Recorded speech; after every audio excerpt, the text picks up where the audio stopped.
my life pivoted the first time I did acid. I ain't never did acid. LSD? I never did LSD. Let me tell you. I was in Burning Man. You know what that is? Mm-mm. Burning Man is this huge festival out in the Las Vegas desert where everyone pulls up in RVs and it's just, they kind of create this city. You know, people put up like little stands and whatever else. I don't know how it is now, but this was back then. This was like... You hallucinated? Well, here's what happened, right? At the end, there's this huge man-shaped wooden neon man, and they set him on fire. At the end, at the final night, it burns down, and they burn everything down. And then everyone just kind of parties and takes drugs and whatever else. And I took acid for the first and only time. This is me right here. Where you at, Vlad? That's me, a Burning Man. Which one you at?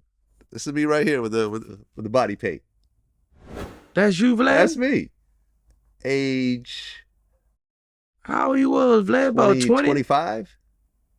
About 25, yeah. Damn, Vlad. Half my age. Like, you on Molly. I'm on acid. I'm on LSD. High as hell. All my friends are. You know, everyone else looked pretty high as well.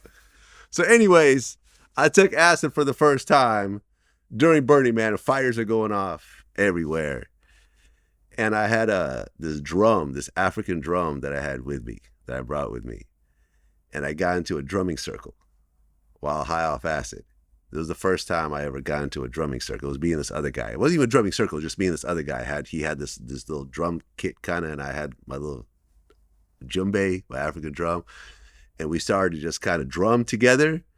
And this crowd of people started to form, and they started to dance to our drumming. And that was the first time I performed music in front of a crowd.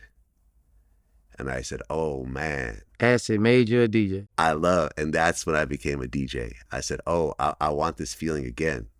Yeah. And it pivoted my whole life. Shortly after that, I moved to New York to become a DJ. And then me and you met a couple of years after that. But it was all off that acid trip at Burning Man. That's crazy. That I did this shit. I never did it again. It was some powerful shit. Yeah. But so how you do it? You smoke it? You sniff it's a it? tab. Oh, okay. It's like a little tab. That's why they put the little acid drop and they kind of put it on the tab. And you put it on your tongue and it just absorbs into your tongue. Oh, okay. And yeah, it was a life-changing moment. I think had I not done that, I would have just gone back to my regular life again. But that feeling, and you know what I'm talking about, performing in front of a crowd, and the crowd is, you know, like I wasn't vocalizing like you were, but it's a similar kind of thing. It's like everyone's getting into the music that you're creating in your own way.